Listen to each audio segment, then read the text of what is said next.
let's be honest. Creating music can be a roller coaster full of ups and downs. It can be a real struggle to find your creative mojo on a lot of days. There's days you're not going to be inspired. You're not going to write a song. You're not going to make a beat. It's just not there. But you still want to be productive that day, right? Well, fear not, my friends. I've got 6 killer productivity hacks for those days that you just don't feel inspired, but you want to feel like you've accomplished something. You want to feel like you're taking a step that day towards your goals and get back to just making music. That's what we're here for. And there's a little secret I got in there for you. It's a hack that you probably would not expect, but trust me, it works. Let's conquer those creative blocks together and make sure that we're productive today and stop staring at a blank screen or a blank piece of paper. And let's get something done. Let's go. Change your environment. Sometimes being in the same space day after day can be uninspiring. Try working from a different location. Maybe go check out a coffee shop, take your laptop to Starbucks, take some headphones, get on their Wi-Fi, get your DAW up and running, you know, do something from a different spot. Maybe try going to a park or even just a different room in the house. Your brain tends to think when you're in a certain room to think a certain way, which is good. Usually I love to define certain rooms for certain actions and certain things, but sometimes your body and mind just get a little too used to the room, to the environment, and you got to switch it up. Change of scenery just changes up your whole mood. It can give you a different perspective on a song or sounds or what you're feeling. Also try to light up a candle, or I always light a candle. Maybe try to light a different scent or use incense or use wax, something to change up the mindset. It's crazy how much smell changes your mood and invokes memories. I read somewhere that smell is like the quickest sense to your brain and your memories, actually. So when you smell something like a perfume that your grandma used to wear, it goes straight to your senses, and it doesn't have, there's no thinking involved. I don't remember what the technical terms of it, but smell is something that just goes directly and accesses certain memories that you have. Those memories might help you think of a cool hook or just set you in the right mindset to make something cool. Luckily, music has brought me all over the world, and I've felt different things by seeing different cultures, hearing different sounds, hearing different bands in different parts of the world, eating different foods. All these things, you know, equate to a different way you approach your music making. If you're feeling uninspired, you know, immerse yourself in totally different new genres that you don't listen to on a regular basis. If you make hip hop, if you make rap, if you make R&B, go totally to, you know, listen to some Arabic music, listen to country. I know a lot of it now is kind of meshed together, which is kind of cool. I love it, but try to go to the exact opposite genre of what you usually listen to. Get that contrast and listen for different things, different sounds, different chord progressions, and it'll definitely spark you within your own music genre, and your own creativity will come through. If you're a music producer, spend some time in a smooth jazz club, get back to basics and see how 2 instruments or 1 instrument can really hold down a whole song and catch the attention of a whole crowd. Get out, see different music scenes, get inspired by different music in different lights, go to a different concert that you would normally not go to a festival you wouldn't go to. You're bound to find something that you're like, oh, that's kind of cool. Like I could implement that instrument or that sound or the way they approach this into my music. Also, being in different environments, you're going to meet different people. You're going to meet different music creators. You're going to meet people that you can build relationships with that can lead to new collaborations and different opportunities. It'll give you insight in all these different ways to approach your music.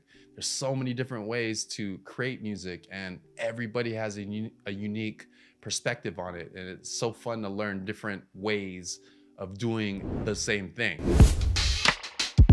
I really believe in keeping a journal, and it might sound kind of weird because it doesn't really have to do with music or the creation of music, but it has everything to do with your creative side and keeping your brain clear and your mind clear and ideas flowing. If something's bothering you, if you're thinking about something that has nothing to do with music, it's taking space in your head. It's taking space in your mind, in your brain. So I do something of what I love to call brain dump. And every day in a journal, just brain dump. Just don't stop writing. Get all of your thoughts out, all of your dreams, all of your ideas, all of your worries, your anxieties. Get it out on paper. And there's something about writing analog style, from pen to paper. There's something about the connection between that in your mind that just allows it to release and allows it to get out of you. I didn't believe it until I did it, and now I do it all the time. And actually, you'll be surprised. You'll probably get a verse or a chorus out of some of the things that you write, because you're not thinking, you're just letting go, and you're blabbing, you're brain dumping. Also, what it does is helps you from negative self-talk or self-doubt. It's crazy the things that we say to ourselves. It's stuff we wouldn't never say to somebody else. I mean, we're so hard on ourselves all the time, and I'm the same way. And what journaling allows you to do is just be kind to yourself and say, hey, you know what? Today was, I didn't do what I was supposed to do, but it's cool. It's all right. You'll be surprised. 5-10 minutes even, and you feel better. And now your mind is clear to let in that creative energy and be creative that day and write something amazing. And by journaling, you're putting down your thoughts and feelings down on paper, which can help you gain a better understanding of what's maybe holding you back, or it'll help you to start develop a plan to move forward. And this only works when you write it down. Also, journaling can help you progress and celebrate your wins and your successes.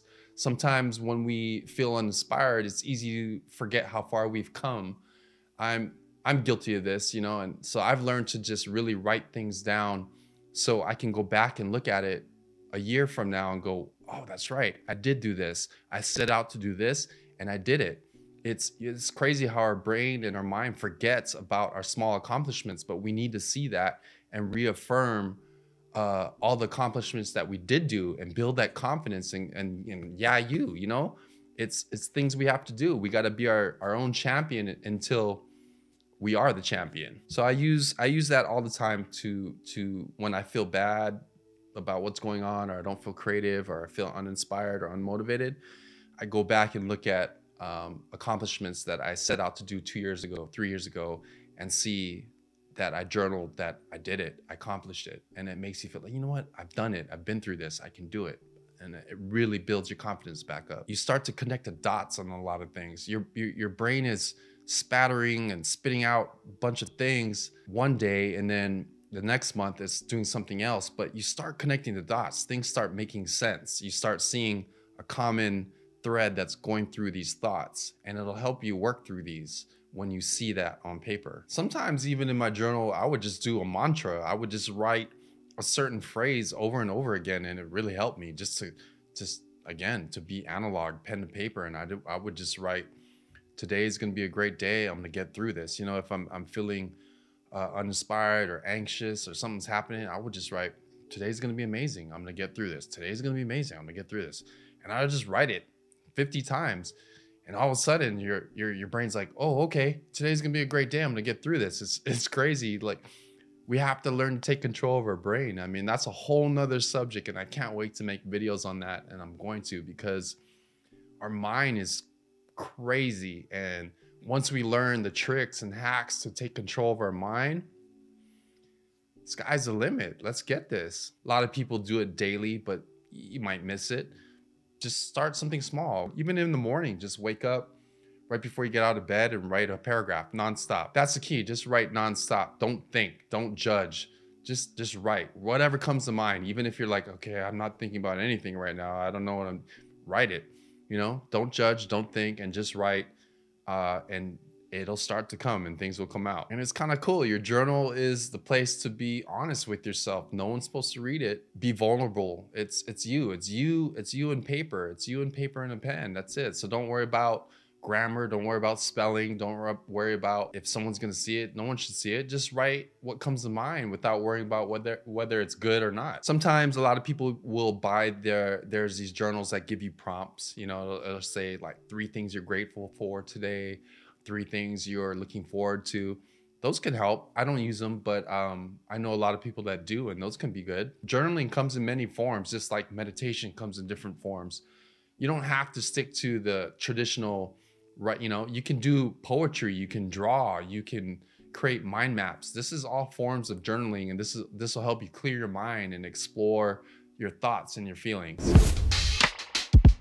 Another way to break through the blocks is learn a new skill or learn a new instrument. I'm always learning because it's just fun. It's fulfill. I'm always on YouTube. YouTube is my university. I've learned so many things from YouTube, from video editing to audio to playing guitar to meditation. I mean, it's so amazing the resources that we have now and the access we have to free education, free knowledge. And there's so many amazing curators and creators on the internet that are just bringing, I mean, I think you can even get free MIT courses online. And it's crazy. It's like a $500,000 MIT course you can get for free on YouTube.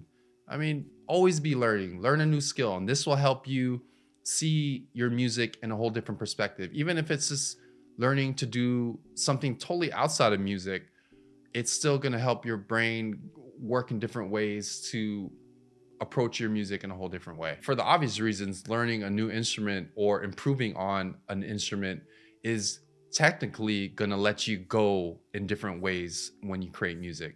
You know, it's gonna give you different when you zoom out, you're going to see different ways to go, maybe to a bridge. You're going to see different ways to come to the one chord. You're going to see different chord extensions. It's just all kinds of different things that's going to add color or take you to totally different places with your music. Another thing I love to do is go and listen to 5 songs outside of your genre and write down and learn the chord progressions that they used. This always sparks ideas for me. And just, you know, 5 or 10 songs, total different genre that you're usually working on, and study why that chord progression is working or not working. And it'll definitely help you improve your skills, for one, and also will spark creativity and spark ideas on those uninspired days.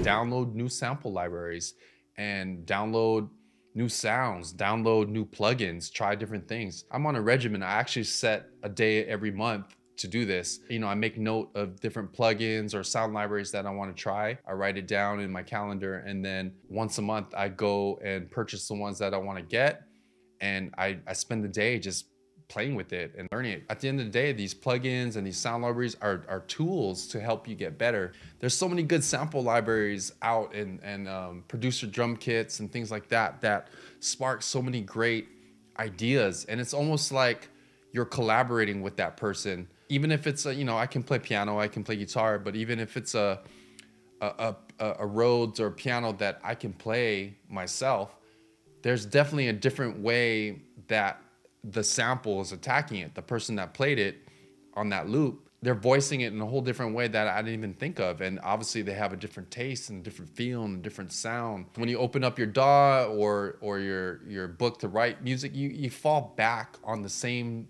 sounds and techniques and chords.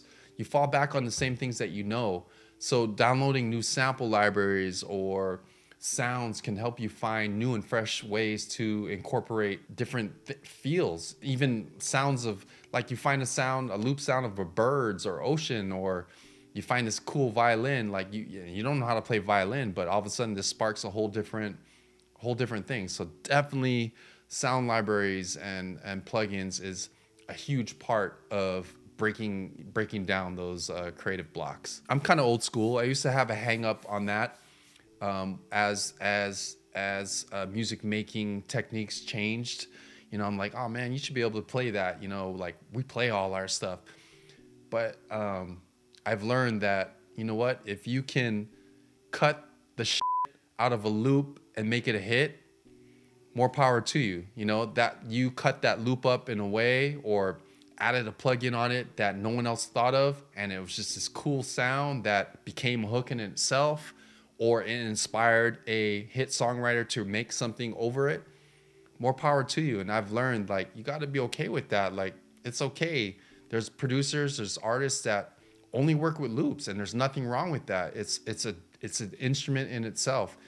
And I've learned to appreciate the process of that. Just like when sampling came out, but now it's like an everyday thing to use samples. Network with other music creators. And I have I'm a super introvert, so I have a hard time doing this. Over the years, I've learned how important it is to network and put yourself out there, talk to other creators and get feedback. learn their process, learn who they know. That's the main thing, you know. Do good with them, they do good with you, they introduce you to people that they know, and that you just got to build that network, and you become that much more powerful and that much more opportunity and chance to make something happen to get you to the next step with your music career. So get out there, network, build relationships with other musicians, producers, industry professionals, and that's definitely going to open opportunities for you. It'll actually inspire new ideas, because you might get that one comment from somebody you kind of respect, and they're like, yo, what if you this? And you're like, oh yeah. It just takes that one thing, you know. Or what if you just take out this? What if you just don't use drums in this and try that? And you're like, oh, I never thought of that. And this only comes from getting fresh perspective from people who don't really know your story, don't know your music, and you know, they're out there just giving their gut feeling, and you trust their thoughts on it. Also, networking, you'll start to see where your strengths are and where your weaknesses are, because you'll start to meet collaborators, you'll start to meet other music creators. You're like, damn, like I could never do that, or they just are so much more you know, naturally able to do that. Because I love to do it. I play piano, guitar, I love to arrange, produce, make beats. I love every aspect of music, and that's why this channel is called All Things Music, because I love everything about it, from the business side to the production, to making music videos, to the branding, the marketing, to the copyright. It's everything, man. I love it so much, and I'm passionate about it.